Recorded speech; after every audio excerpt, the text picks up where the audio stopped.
For centuries, the Crown's most guarded secret wasn't a scandal, an affair, or even a succession dispute. It was a ledger, a private property registry, so tightly sealed that even senior royals allegedly never saw its full contents. But everything changed the moment one name surfaced where it was never expected to be: William. And when that name appeared listed as sole owner, the silence inside palace walls became deafening. Before we go deeper into what this really means for the royal family, make sure to subscribe so you don't miss a single update. What the public believed it understood about royal wealth was carefully curated for decades. There was the Crown estate, formal, regulated, publicly reported. There were duchies, trusts, ceremonial holdings. But beneath that polished surface, insiders now claim there existed something else entirely. A private registry quietly maintained during the reign of Queen Elizabeth II, separate from institutional oversight and shielded by layers of confidentiality. This was not about state property. This was personal, handwritten amendments, codified transfers, assets positioned with surgical precision.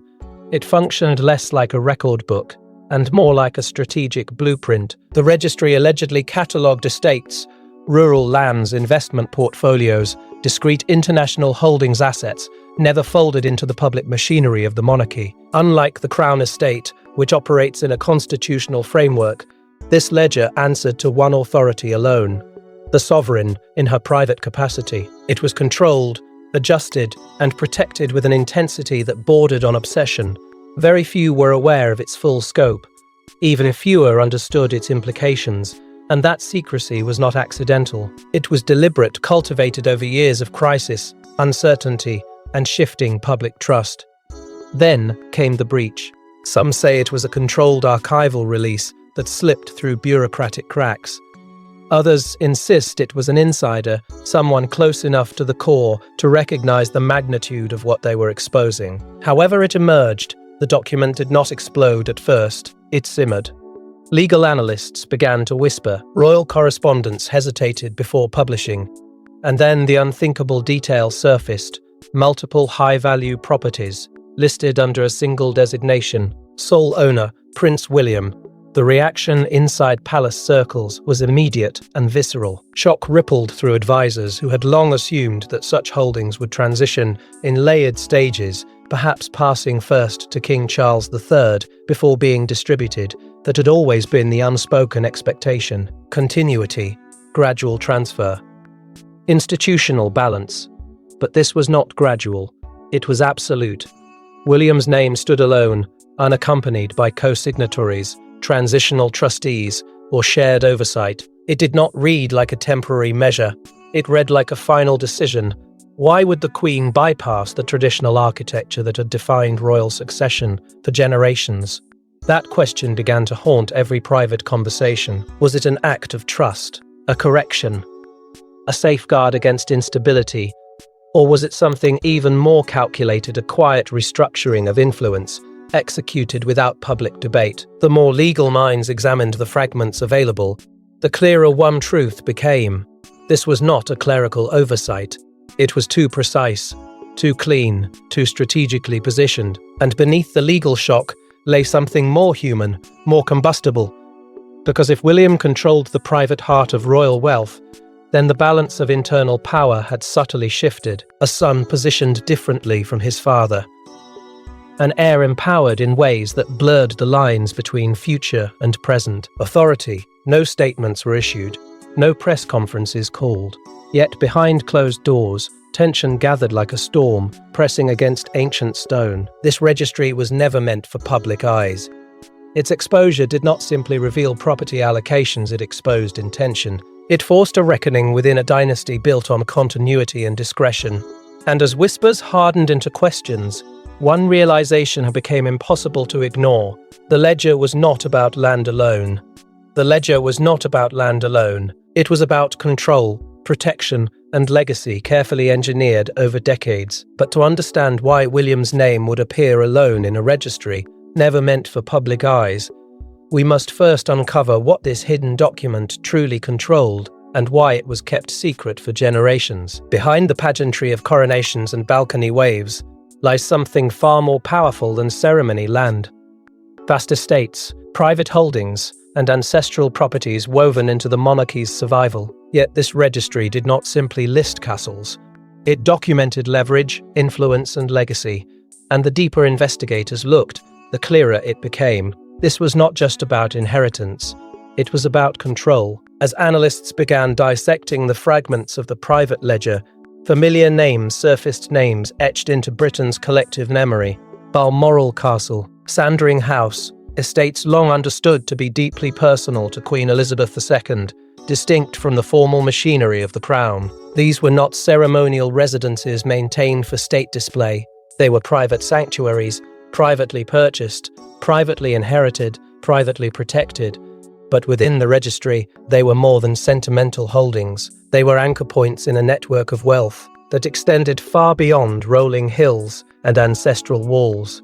Because this ledger did not stop at castles, it referenced discrete urban properties, tucked behi, and shell entities, agricultural lands leased through generational agreements, and investment portfolios quietly accumulating strength over decades. Unlike sovereign assets that operate under constitutional guardrails, these holdings existed in a parallel space, personal, flexible, shielded. They generated revenue streams insulated from political turbulence. They were tied to offshore trusts, structured with precision. They contained clauses that stretched beyond a single lifetime, embedding authority into future decades. And then came the most startling revelation: annotations. Small, technical notes embedded beside certain properties, hinting at conditional transfers triggered before the Queen's passing, not after, before. Legal observers who examined the language described it as deliberate and forward-looking. These were not emergency amendments drafted in declining health. They appeared methodical, structured years in advance. Some sources suggested the groundwork may have been laid during moments of royal crisis, when stability felt fragile and public trust wavered. It was as though the Queen had anticipated a future reckoning and prepared accordingly.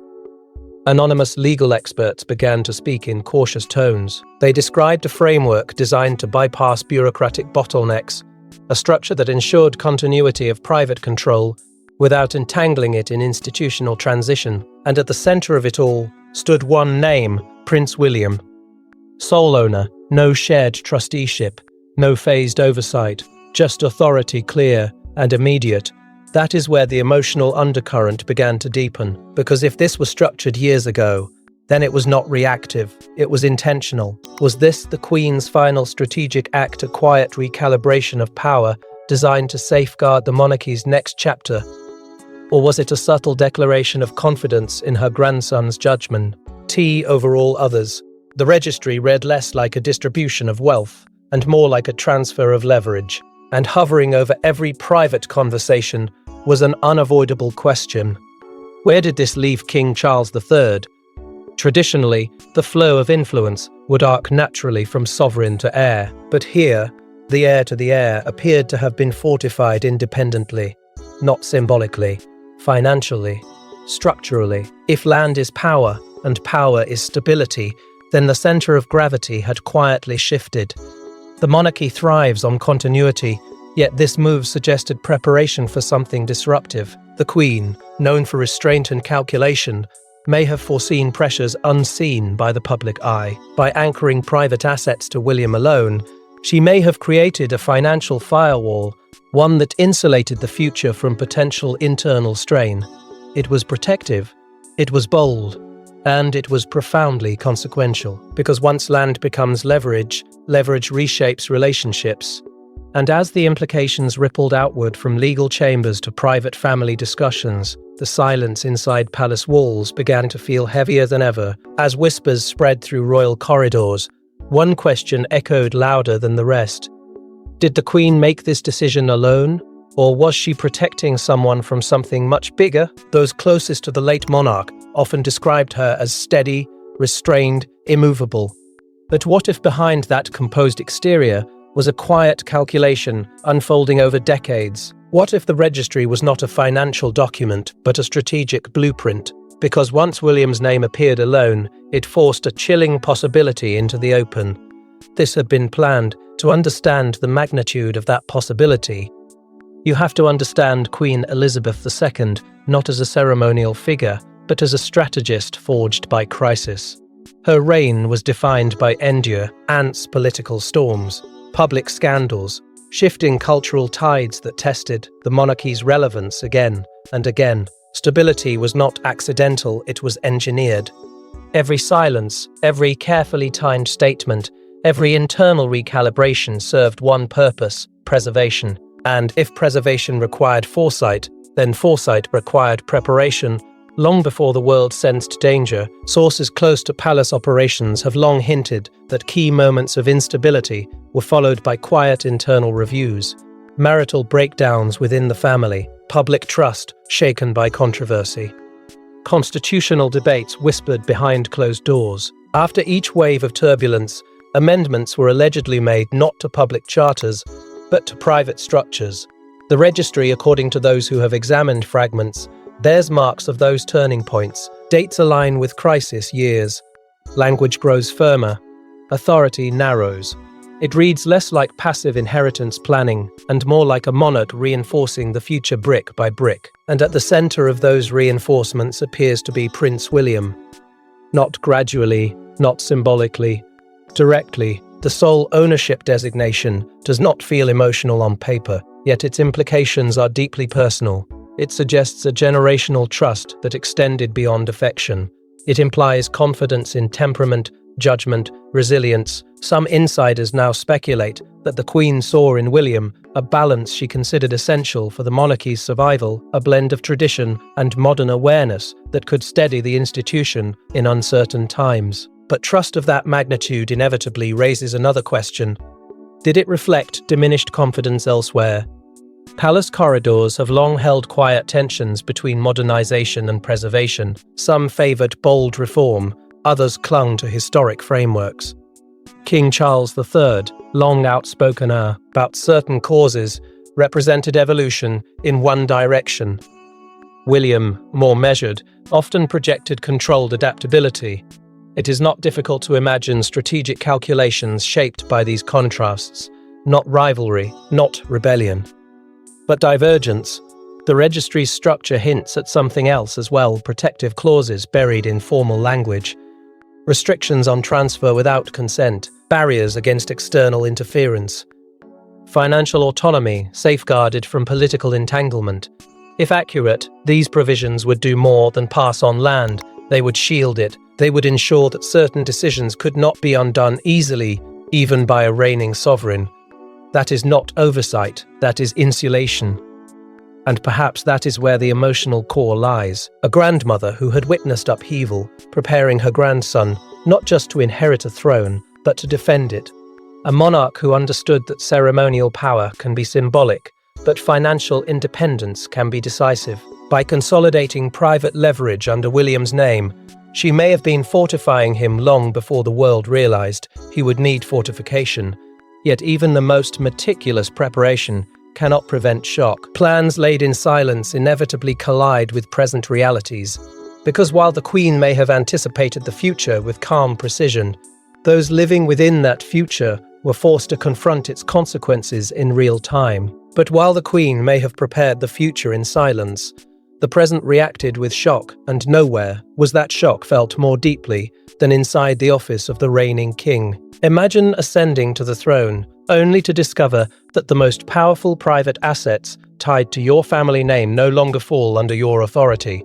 That is the storm insiders claim erupted behind palace doors, because once the Registry became public knowledge, it reportedly left King Charles III facing a reality no monarch expects: to inherit the crown, but not the keys. For decades, the assumption had been simple: when the sovereign passes, authority consolidates, influence expands. Instead, private estates, though technically personal, flow naturally toward the reigning monarch before transitioning again. That was the rhythm of continuity, but the Registry disrupted that rhythm in a single stroke. Sole ownership assigned not to the king, but to Prince William. No shared stewardship, no ceremonial oversight, just direct control. It was not merely a technicality, it was a recalibration. Legal advisors reportedly moved quickly: quiet meetings, urgent reviews of inheritance law. Clarifications sought about the binding nature of private transfers executed under Queen Elizabeth II's authority. The answer, according to those familiar with the discussions, was unequivocal. Sole ownership meant precisely that. The monarch may wear the crown, but private assets transferred lawfully are not subject to executive override. The distinction between sovereign power and personal property, long theoretical, suddenly became painfully practical. That is where the emotional undertone deepened. Was this an act of foresight from a seasoned monarch protecting the next generation? Or did it feel, in the quietest corners of the palace, like an exclusion? Charles had waited his entire life for the throne, prepared for it, carried its burden long before it officially rested on his shoulders. And now, in the very moment of ascension, he faced an unexpected boundary, one drawn, not by political opposition, but by his own mother's pen. Publicly, composure remained intact. Statements focused on continuity, unity, forward momentum. There was no acknowledgement of tension, no hint of discomfort, but silence can be louder than outrage. Insiders describe a tightening atmosphere, a recalculating on of influence. Because land is not only wealth, it is leverage. It funds initiatives, it secures independence, it shapes authority behind the scenes. And if William controlled that leverage directly, then the internal hierarchy of the monarchy had subtly shifted. Speculation intensified. Was this the beginning of a dual power dynamic, a reigning king navigating state duties, while the future king commanded the private engine of financial strength? Some observers suggested the Queen had effectively accelerated generational transition without altering constitutional lines. It was bold, almost surgical, and undeniably consequential. William, for his part, maintained a measured stance, no triumphant gestures, no assertion of dominance. His silence was strategic, almost deliberate. Those close to him claim he understood the delicacy of the moment, that this was not a victory, but a responsibility. The Registry had placed him in a position of extraordinary autonomy, yet also extraordinary scrutiny. Every move would be interpreted, every decision weighed against family unity. Beneath it all lay a father and son, bound by history yet separated by structure. Charles, sovereign in title. William, sovereign in private control of assets that could shape the monarchy's financial future. It was not an open conflict. It was quieter than that, more complex, a recalibration unfolding behind formal smiles and carefully chosen words. And as this invisible battlefield stretched between tradition and transformation, the ripple effects extended beyond palace gates. Because once the public understood that the king did not command every pillar of royal wealth, curiosity sharpened into suspicion. And as father and son navigated this invisible battlefield, the public began to ask a more dangerous question. What else was hidden inside that registry? The shock wasn't just that William's name appeared. It was how it appeared. Sole owner. No co-signatories, no transitional trustees. Legal experts reviewing fragments of the registry suggest something extraordinary. Conditional authority embedded within property rights. And if true, it could mean that this wasn't simply a transfer of wealth. It was a structural reordering of royal power itself. As constitutional analysts began examining the language tied to the private holdings, once overseen by Queen Elizabeth II, they noticed something unusual. The clauses did not merely confirm ownership, they defined boundaries. Specific phrasing suggested that certain estates could not be absorbed into broader sovereign control without explicit consent from the designated holder. That holder was Prince William. The wording was deliberate, almost defensive. It read less like inheritance and more like insulation. Buried within the registry were references to activation triggers conditions under which authority would transfer automatically, bypassing prolonged probate procedures. Some provisions appeared to predate the Queen's final years, suggesting long-term preparation rather than last-minute adjustments. Legal observers described it as preemptive continuity planning, but the emotional implications ran deeper. This was a monarch who had witnessed turbulence and was determined to ensure that financial stability would not be vulnerable to institutional strain. More striking still were the subtle limitations embedded between the lines.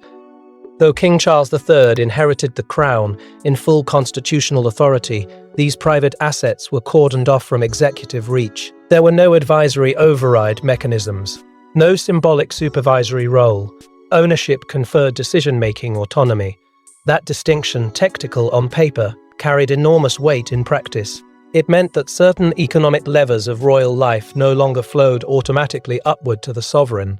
They rested firmly in the hands of the heir. Strategists familiar with royal governance began asking difficult questions. If financial independence often determined strategic freedom, had the Queen effectively created a parallel pillar within the monarchy, a structure capable of operating with discretion, shielded from political pressure and public negotiation?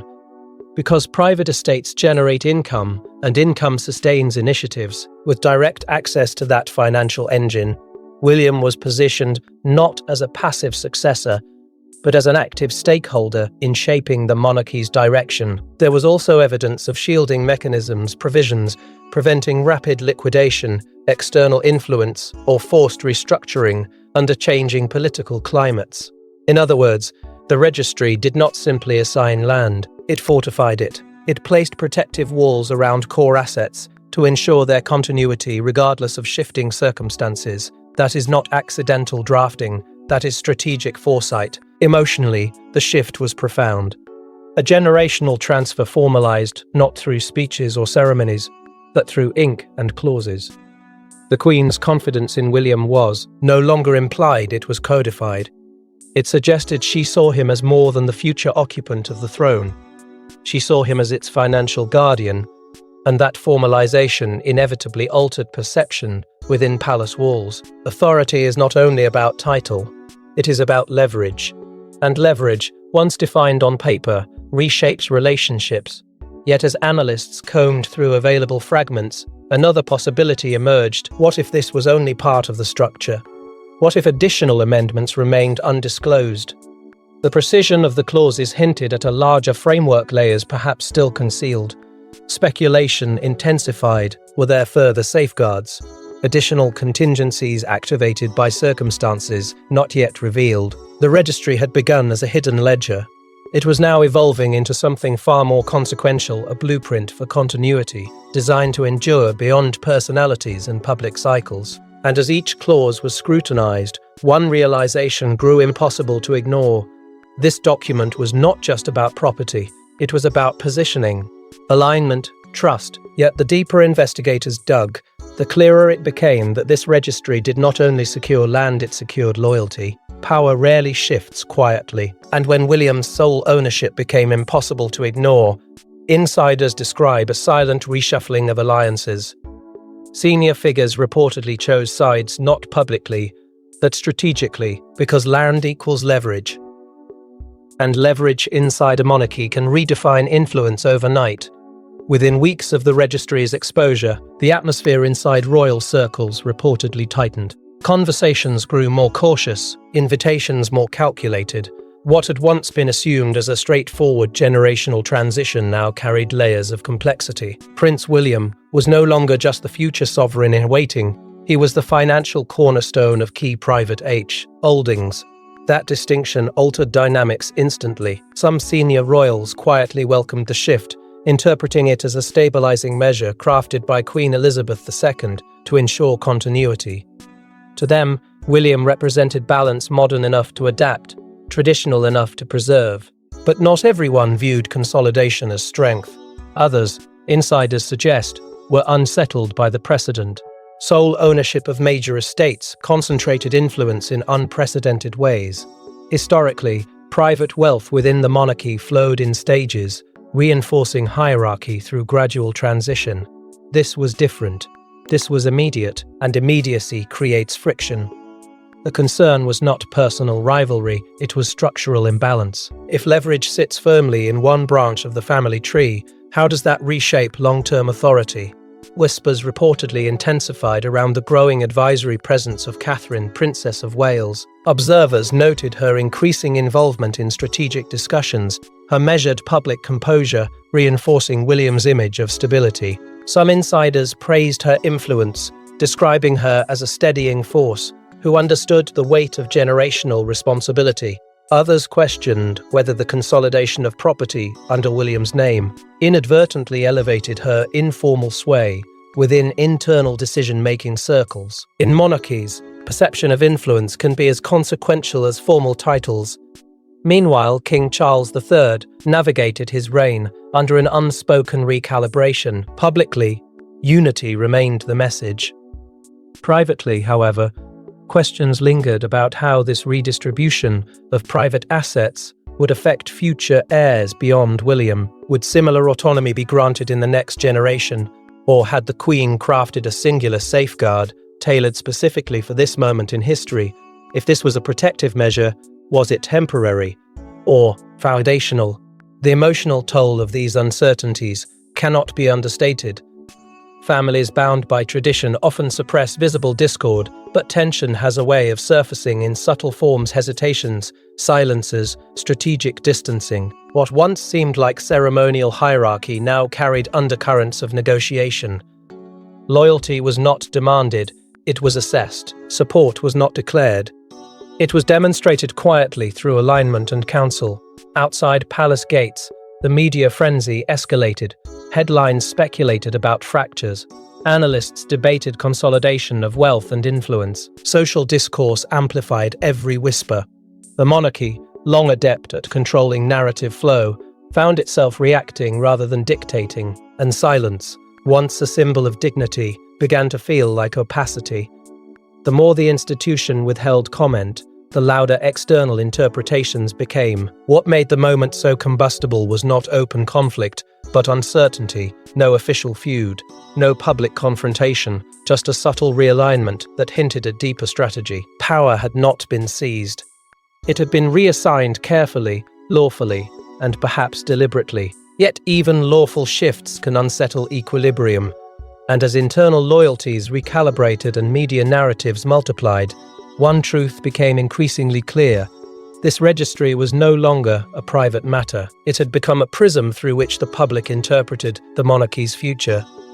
But while insiders debated power, the public began rewriting the narrative, and perception in a monarchy can be just as powerful as ownership. For generations, the monarchy has balanced mystique with controlled transparency. But when the registry surfaced, that balance cracked.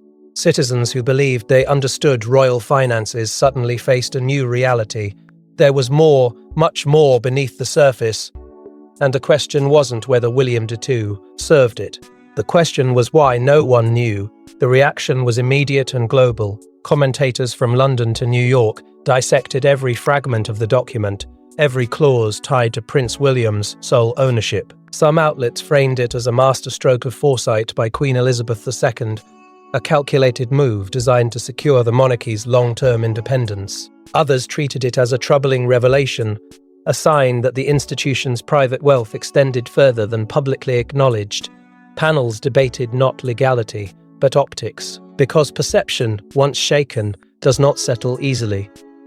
At the center of the discourse lay a fundamental tension. The monarchy exists in public service, yet its private wealth remains shielded. Supporters argued that private property is exactly that, private. They praised the late Queen's prudence, suggesting she had anticipated political volatility and ensured her grandson would inherit stability unburdened by bureaucratic interference. In their view, consolidating assets under William was not secrecy, it was strategy. It was protection against unpredictable tides.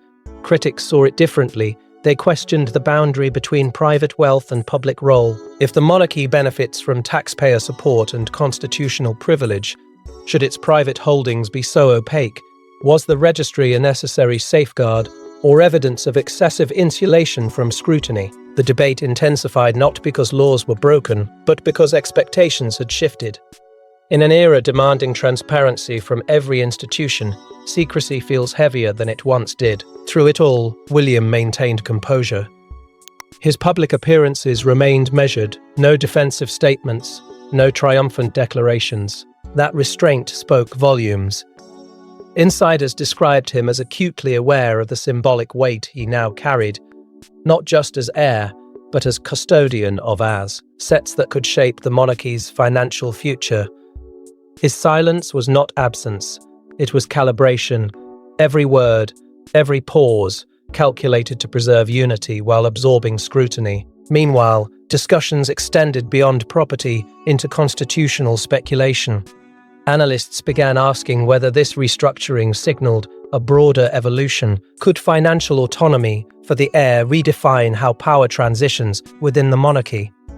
Would future generations inherit similar independence, or was this a singular exception tailored to a unique historical moment?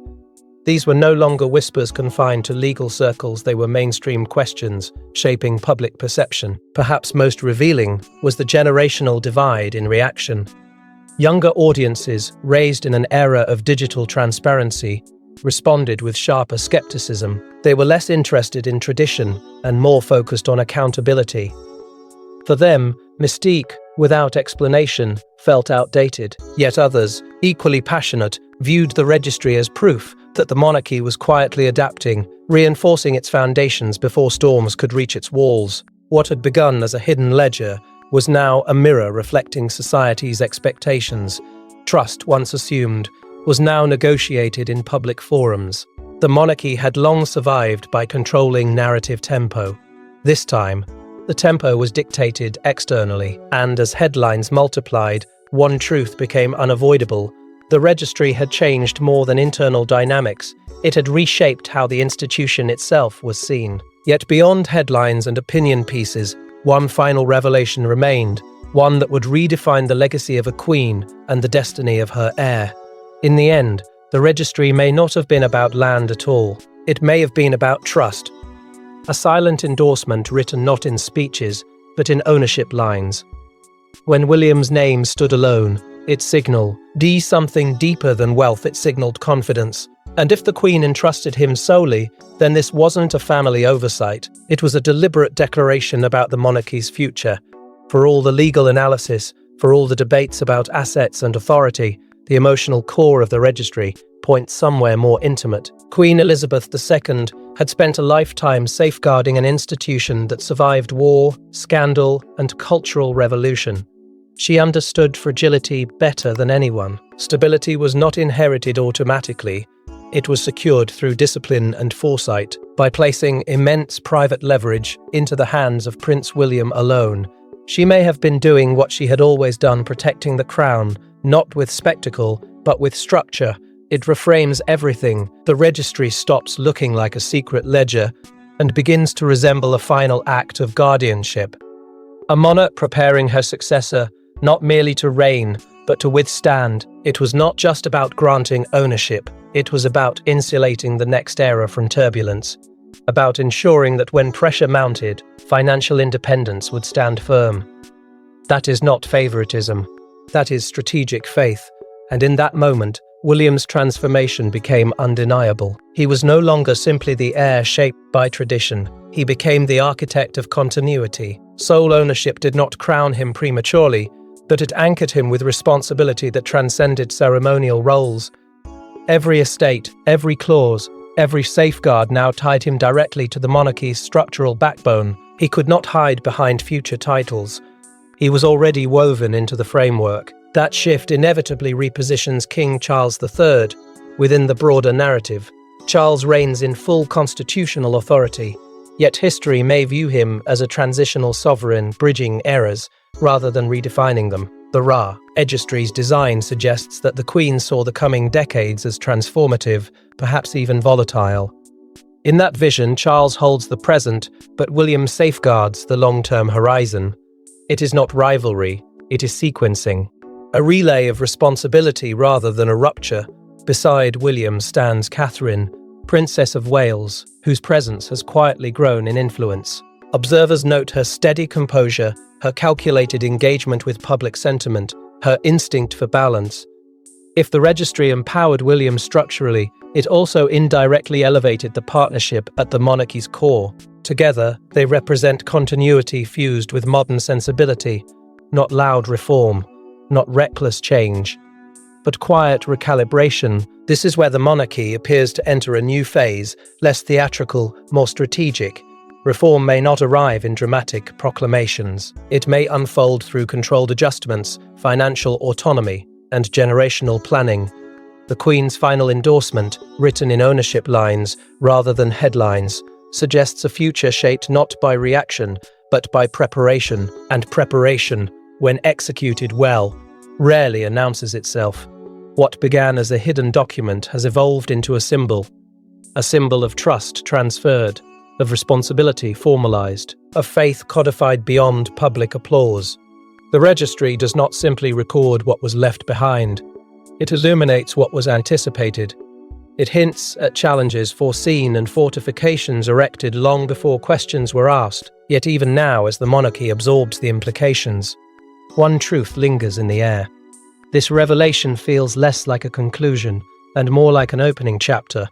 Because trust, once given at this magnitude, carries expectation. Ownership, once granted in such clarity, demands action. The Queen's final strategic move has set the stage, but the performance belongs to those who follow. Because if a single name in a hidden registry could alter the balance of a dynasty, then the real question is not what the Queen left behind, but what William will choose to build from it next. Thanks for watching. Please don't forget to like and subscribe, and we will see you in next one.